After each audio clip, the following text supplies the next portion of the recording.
এই এদিকে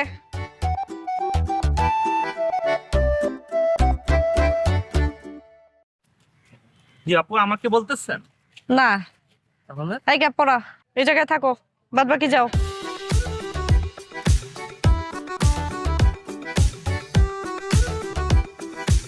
এই তোমার বাসার কি আয়না ভেঙে গেছে?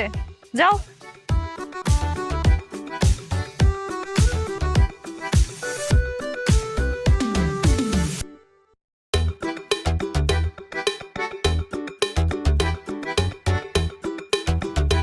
আমাকে চেনো? জি চিনি। কিভাবে? আপনি ফাইনাল ইয়ারে পড়েন, আমাদের সিনিয়র আপু। ফাইনাল ইয়ারে পড়ি সেটা ঠিক আছে, বাট যে সিনিয়র এটা ভুল। ফেল